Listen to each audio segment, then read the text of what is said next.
Living in a cabin in the North Cascade Mountains is a dream for most people, but for me, it was a necessity. I'm a wildlife photographer.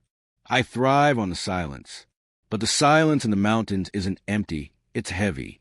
It's a physical weight that presses against your eardrums. On December 22nd, a massive cold core storm hit. I was snowed in. 3 feet of fresh powder buried the porch, turning the world into a blindingly white, featureless void.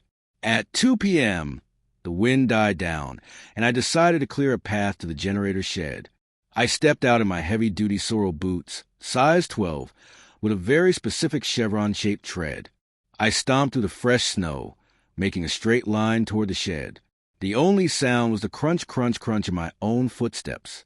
I reached the shed, fueled the generator, and turned back to head inside. That's when I saw them. Parallel to my own tracks, exactly 4 inches to the right, was a second set of footprints. They were identical to mine. The same size 12. The same specific chevron tread. Even the slight scuff on the left heel, where I tend to drag my foot, was perfectly replicated. But here was the problem. I live alone. There was no one behind me. And more importantly, I hadn't heard a second person walking. I looked at the tracks. They didn't come from the woods. They started exactly where I had stepped off the porch, as if someone or something had been standing directly beside me, invisible, matching my stride with surgical precision. "Hello," I shouted. The mountains swallowed the sound. I followed the second set of tracks with my eyes. They followed me to the shed, but where I had stopped, they kept going. They circled the shed once, then headed straight toward the dark tree-line of the old-growth forest. The logic of my brain was screaming at me to go inside, but the curiosity of a hunter took over. I grabbed my bush knife and followed the phantom prints. The further they went into the woods, the wronger they became. In the first 20 yards, the stride length was the same as mine, but as the tracks moved deeper into the shadows of the hemlocks, the distance between the prints began to grow. 1 foot, 3 feet, 6 feet. Whatever was wearing these boots was no longer walking like a human. It was leaping, yet the prints remained perfectly clear, as if it were landing with no weight at all. Then the prints stopped. They didn't lead to a tree or a cave. They stopped in the middle of a clearing. In the center of the clearing was a snowman. It wasn't a frosty kind of snowman. It was a crude, life-size sculpture of a man. It was wearing a red flannel shirt. My red flannel shirt, the one I'd left on the porch to dry. The face was a flat slab of snow, but someone had used charcoal to draw 2 eyes and a mouth. The mouth was a wide, jagged line that stretched from ear to ear. I felt a surge of adrenaline, so sharp it made my vision vibrate. I turned and ran. I didn't look back. I sprinted toward the cabin, my lungs burning in the sub-zero air. When I reached the porch, I dived inside and slammed the heavy oak door, bolting all 3 locks. I sat on the floor, gasping for air, watching the window. Nothing moved. An hour passed. The sun began to dip behind the peaks, casting long, blue shadows across the snow. I checked my security camera feed, a simple outdoor Nest cam. I rewound the footage to the moment I went to the shed. On the screen, I saw myself walking. I was alone. There were no second tracks appearing in the snow behind me. The snow remained undisturbed to my right. "I'm losing my mind," I whispered.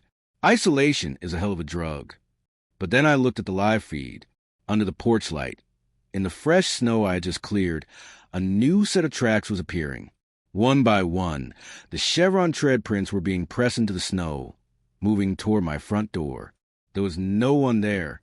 No invisible man, no shimmering heat haze. Just the weight of an unseen force pushing down into the powder. Crunch, crunch, crunch. The prints stopped at the base of the door. Then I heard it. A knock. Not a knuckles-on-wood knock. It was the sound of a heavy boot kicking the bottom of the door.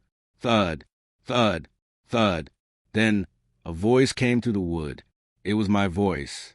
Exactly my pitch, my cadence, even my slight Pacific Northwest accent. "I found a second set of boots in the snow," the voice said. It sounded amused. I backed away, grabbing my shotgun from the rack. "Who are you? Get the hell away from my house." Get the hell away from my house, the voice mimicked. Then it laughed, a wet, rattling sound that didn't sound like me at all. I looked at the window. The snowman from the woods was standing there. It wasn't snow anymore. The white powder was sloughing off it like melting wax, revealing something underneath that looked like raw, red muscle. It was wearing my shirt. It was wearing a pair of sorrel boots. It leaned its face against the glass. It didn't have features, just a flat, fleshy surface that was beginning to ripple and mold itself into a shape. My shape. I watched in paralyzed terror as a nose began to push out from flesh. An eye socket formed, a jawline sharpened. It was like watching a 3D printer made of meat. Within 60 seconds, the thing outside the window looked more like me than I did. It raised a hand, my hand, down to the scar on the knuckle, and waved. Then the power went out. The generator hadn't run out of fuel. It had been silenced. In the pitch black of the cabin, I heard the sound of the window being pushed up. The lock didn't break. It just dissolved. I heard the heavy thump of boots hitting the floorboards. Crunch, crunch. The thing was walking toward me. I fired the shotgun. The flash illuminated the room for a fraction of a second. I saw it, the other me, standing in the middle of the room.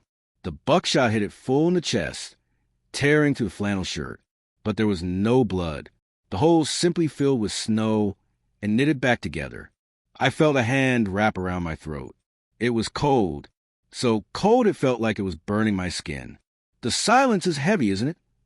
The thing whispered into my ear. I struggled, but it was like fighting a mountain.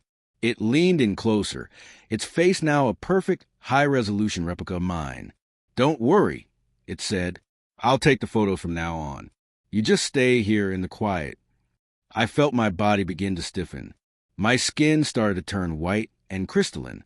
I tried to scream, but my throat was filling with frost. I was becoming the snow. I was becoming the silence. The last thing I saw was a thing that looked like me picking up my camera. It checked the lens, adjusted the shutter speed, and walked out the front door. It didn't leave 2 sets of tracks this time. It only left one. Now, I stand in the clearing. I wear the red flannel shirt, but it's made of my own frozen skin. I watch the cabin from the tree lean. I see the lights go on. I see me making coffee. I see me living my life. And sometimes when a hiker gets lost in these woods, I follow them. I match their stride. I wait for them to look back and see the second set of boots. Because the mountains always need more silence. And I am the loudest thing left. If you love horror like this or romance, thriller, and revenge stories, you can please check my channel too.